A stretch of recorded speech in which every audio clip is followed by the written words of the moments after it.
Olá, queridos. Estamos na penúltima aula, né? Na última semana. O tempo passa tão rápido, né? Nós falaremos hoje do livro de Crônicas, né? E sua relação com Samuel e Reis.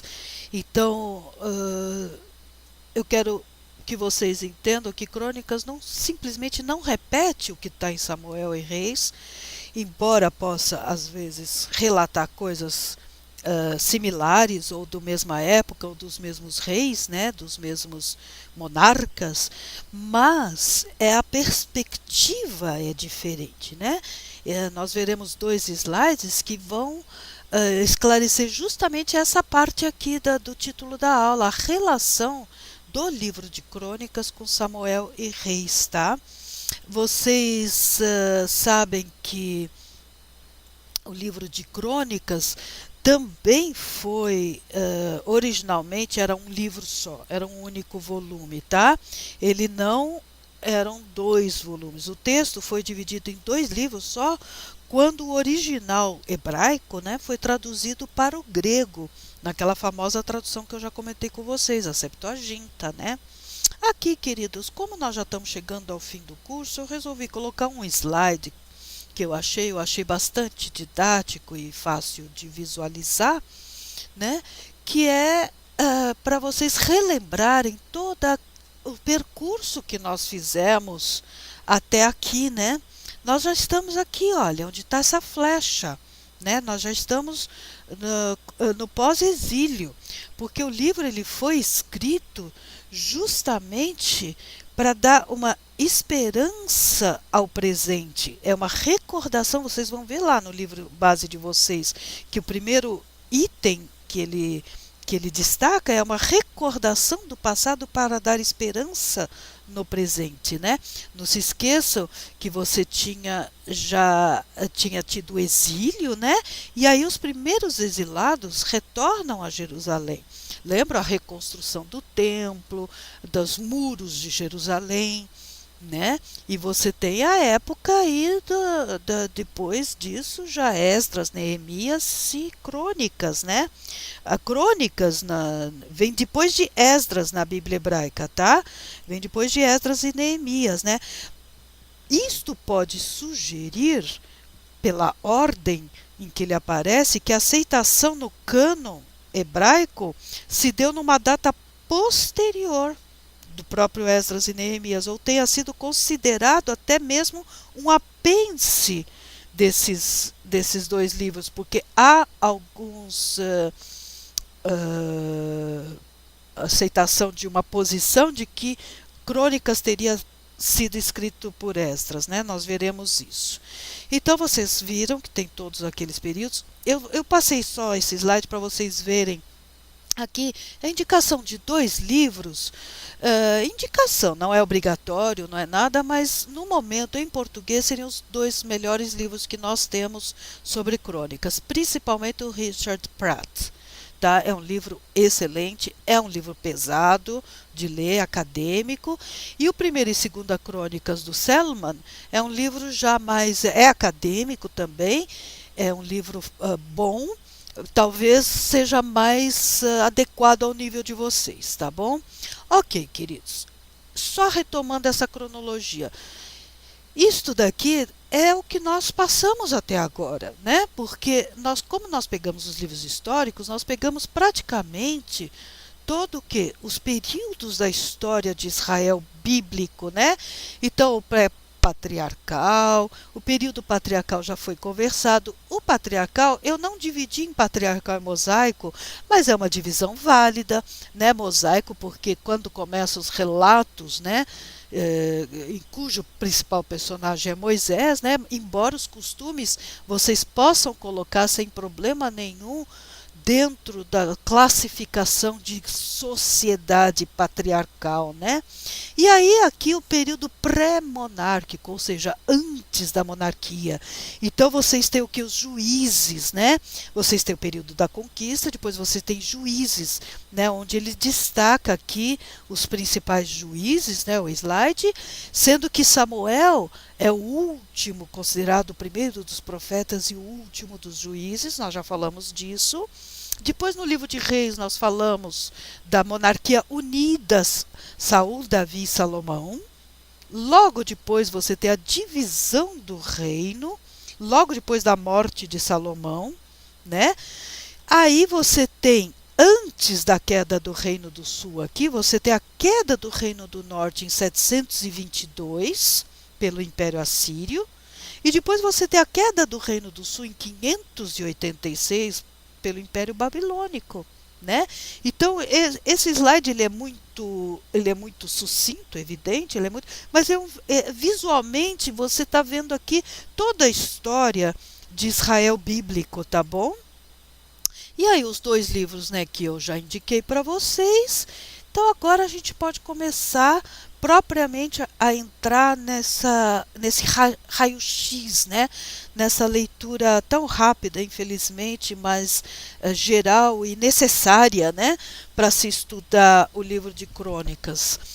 Queridos, versículo-chave. Chave para quê? Volto a dizer, é chave para uma determinada interpretação. Então, pode ser que aconteça de vocês estarem vendo uma outra questão, e daí o versículo-chave para vocês, dependendo da interpretação ou do ângulo que você está analisando o livro, será outro, tá? Então, nunca se esqueçam, nunca percam de vista que o versículo-chave é para um determinado propósito, né? Então, aqui eu achei, para o nosso propósito, tá? E todos os filhos de Israel, vendo descer o fogo e a glória do Senhor sobre a casa, encurvaram-se com o rosto em terra sobre o pavimento e adoraram e louvaram ao Senhor, dizendo, porque Ele é bom, porque a sua benignidade dura para sempre. Então, queridos, vocês têm, seguindo inclusive também o livro de vocês vão ver lá que os principais conceitos básicos, além da questão da recordação do passado, que eu já falei, é a centralidade da adoração no templo, a idealização dos reinados de Davi e de Salomão e a legitimação de sacerdotes e levitas como líderes comunitários. Então você teve um período do exílio em que você imagina como o povo de Israel, pelo menos a elite, né, do povo de Israel, os líderes que foram efetivamente exilados, tiveram que lidar com a questão da reformulação de toda uma ideia de aliança, porque a aliança pressupõe terra, e você depois, na época do exílio, você perdeu sua terra. Então, para retomar essa mensagem de esperança, esse é o versículo-chave, a benignidade dura para sempre. Então, você perdeu sua terra, você foi exilado, mas tem o quê? Depois do exílio tem o retorno, tem a restauração, tem a reconstrução. Ok? É uma das possibilidades de leitura. Como eu volto a dizer, não é a única. Por que o nome crônica, em português pelo menos, ouvindo das línguas greco-latinas, né? Cronos, em grego, significa tempo. Crônica é uma narrativa que segue uma ordem cronológica, que segue uma ordem no tempo, tá? Então, esta é a origem da palavra em grego, tá certo? Não é o título em hebraico. Mas olha que interessante, em hebraico, aqui o livro de vocês dizem, é literalmente as palavras dos dias.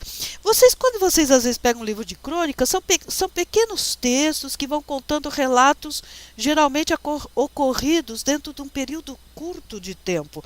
Então você vê que não é o livro da crônica, mas são crônicas, primeira e segunda crônicas. Então são vários relatos de vários dias, dando uma ordem cronológica, ok, queridos? Então não percam isso de mente. Agora, talvez isso realmente seja uma novidade para vocês. Parte do Velho Testamento mais conhecida por crônicas em suplemento aos livros dos reis, suplemento a qualquer obra literária. O que? Os paralipômenos. Os antigos pais da igreja chamavam o livro de crônicas de Paralípomenos. Por quê?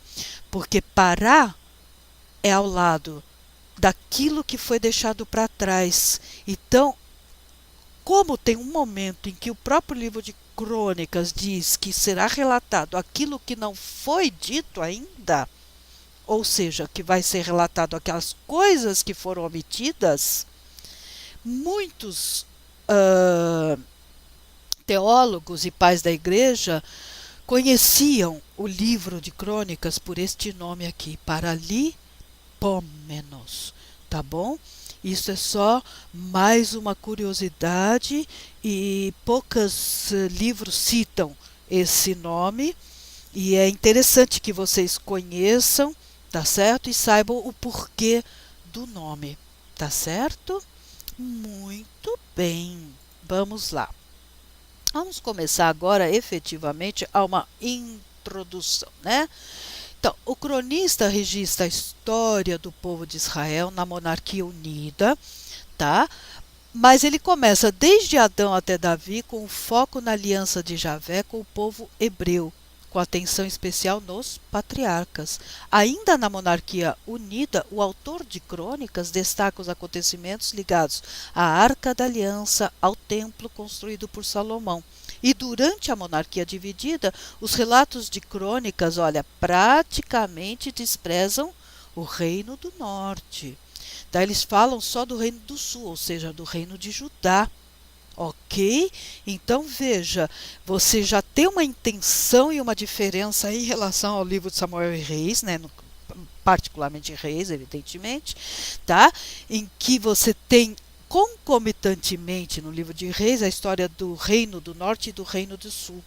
Em Crônicas não, como ele tem um objetivo muito mais teológico, evidente, do que histórico, ele vai se ater ao Reino do Sul, porque o Reino do Sul, não se esqueça, os reis do Reino do Sul são o modelo daquilo que é bom, né? E você tem a questão da unificação e centralização do culto no templo, você tem a unificação e centralização do poder político em Jerusalém, certo? Então veja, uma. Você quer fazer idealizar e valorizar o que? Os reinados de Davi e Salomão.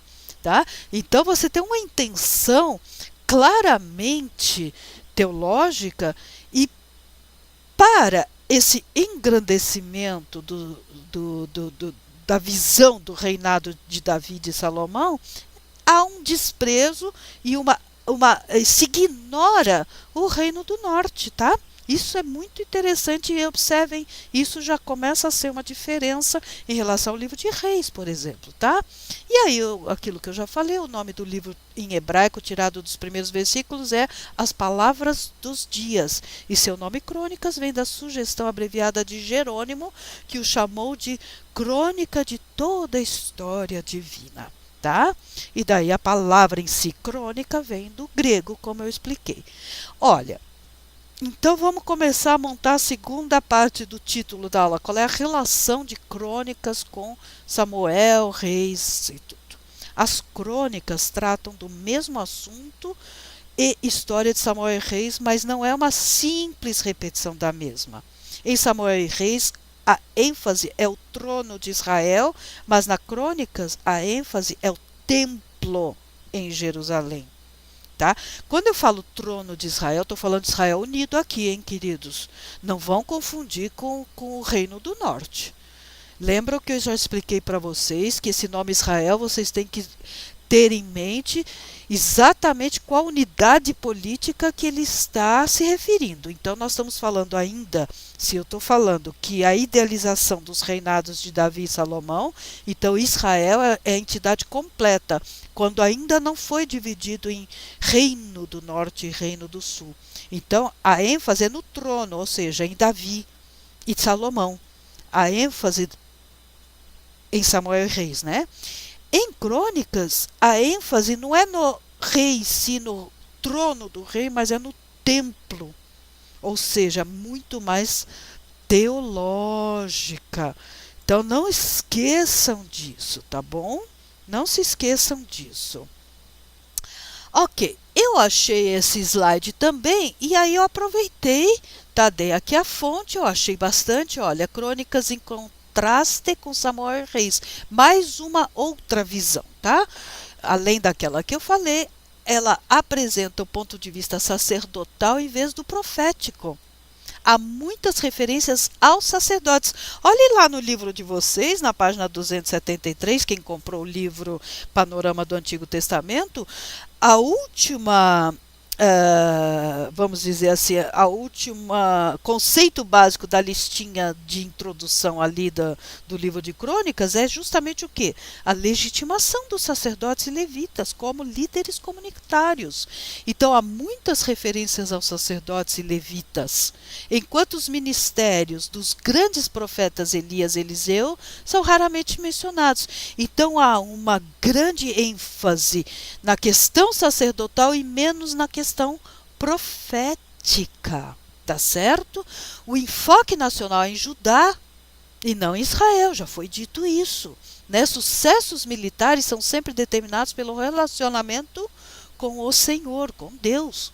E o objetivo de Crônicas é encorajar mais do que castigar, estimular lealdade mais do que indicar culpa, né? A idolatria não é enfatizada, mas sim a indiferença espiritual. Então, naquele versículo-chave, vocês viram que foi escolhido por quê? Porque tem a frase que a benignidade de Deus dura para sempre. Então, você tem um discurso de estímulo à lealdade. Ao invés de falar, olha, tá vendo, vocês erraram, não. Tá, vocês erraram, mas agora vamos mudar nossas atitudes daqui para frente. Tá certo? Olha aqui que legal. Também achei isso daqui. Eu achei bastante os contrastes entre Reis e Crônicas, né? Então aqui é um resumo, veja, do que foi dito. Em Reis o contraste é mais profético, em Crônicas sacerdotal. Então vocês pensem no ciclo de Elias e Eliseu, que nós já comentamos. Isso não aparece em Crônicas, tá? A abrangência, a queda de Israel e Judá, e aqui em Crônicas, a queda de Judá, tá? Ele nem fala da queda de Israel, tá? Aqui, o livro de Reis, o registro da história antes do exílio, e aqui em Crônicas, ele é registrado após o exílio, por isso que ele muda de tom. Ele tem um tom mais teológico e incentivador a retornar às práticas já vistas, né? Já vistas de Yahvé, tá? Não já vistas, mas Yahvistas, tá bem? O estilo aqui em Reis é bem biográfico e em Crônicas é genealógico. Nós vamos falar um pouquinho disso ainda. A preocupação é a idolatria e a apostasia. Aqui a apatia espiritual. E o objetivo é advertir a nação sobre o exílio, por causa da idolatria e da apostasia. Há uma advertência que haverá em consequência desta idolatria o exílio. Aqui não. Você tem uma apatia espiritual e o objetivo maior é encorajar o povo que já voltou do exílio, já foi castigado, pronto.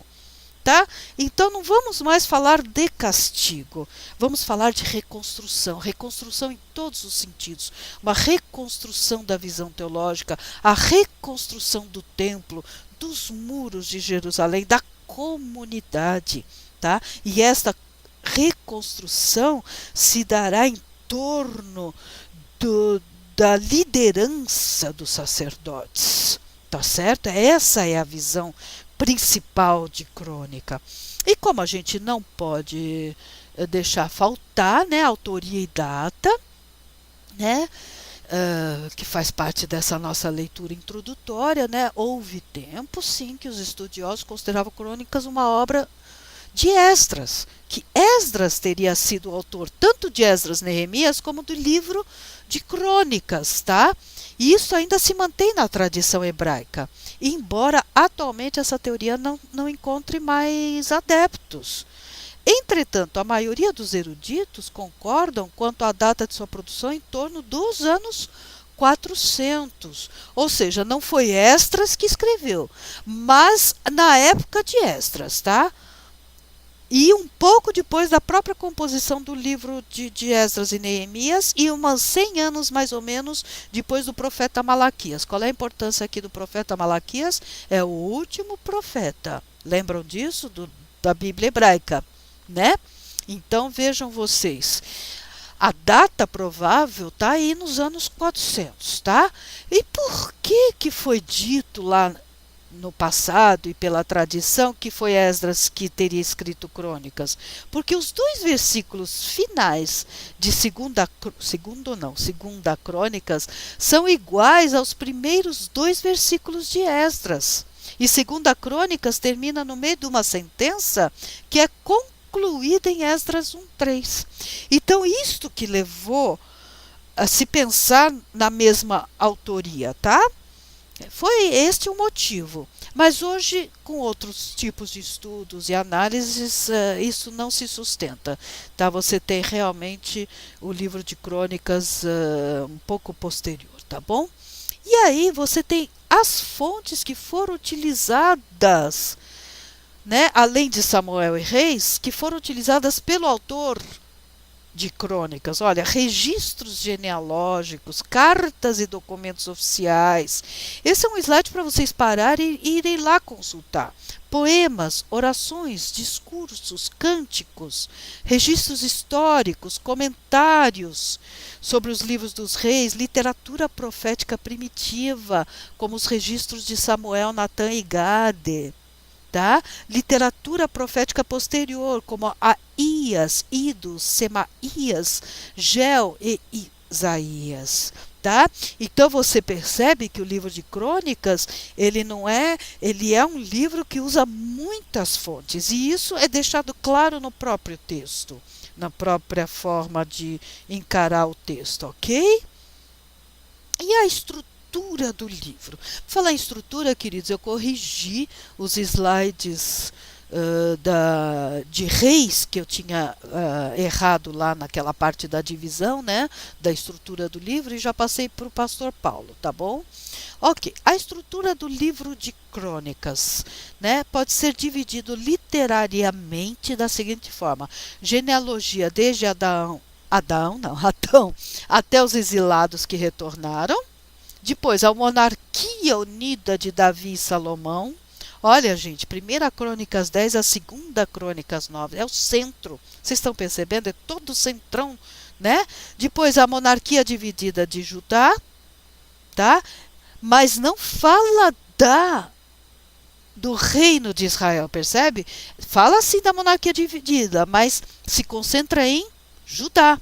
E aí o exílio de Judá na Babilônia. Tá vendo?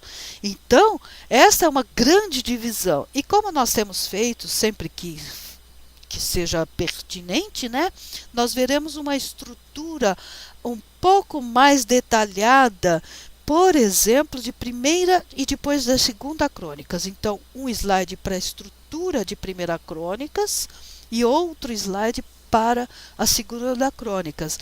Então você tem aí as principais genealogias de Israel, que já falamos que essa era a grande divisão, e aí vem, olha, de Adão a Jacó com a linhagem de Esaú, de Jacó a Davi com a linhagem de Caleb, de Davi a Zedequias e pós-exílio, e as genealogias das tribos e suas terras com a morte de Saul. Então veja, você aqui tem uma divisão mais didática e mais detalhada, né, dessa primeira parte do livro de crônicas. E aí você tem o reinado de Davi em Jerusalém, o ungido do Senhor, a arca, a aliança e o templo. Olhe, só pelos nomes das divisões, olhem a centralização, olhem o enfoque teológico: ungido, arca, aliança, templo do Senhor. Templo, tá certo? Então, tudo aqui vocês veem que está querendo retomar toda uma visão deuteronomista. Não se esqueçam que depois disso vocês tiveram como base para isso aquela reforma de Josias, né?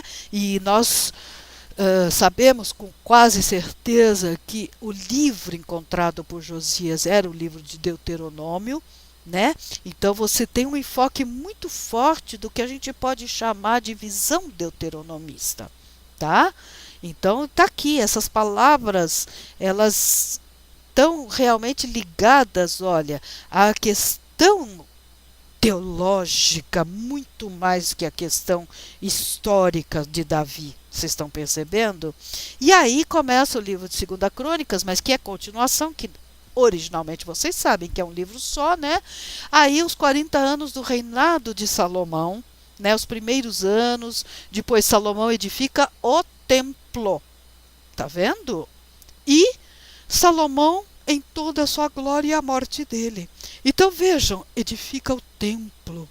Então o templo está aqui exatamente no meio, digamos, da primeira parte.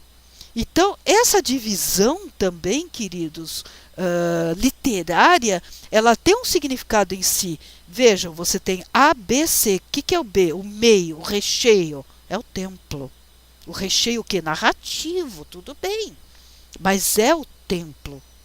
E daí você tem a história de Judá. Você não fala de Israel. Você não fala do reino do norte. Você fala só do reino do sul, o reino de Judá, até o exílio, tá?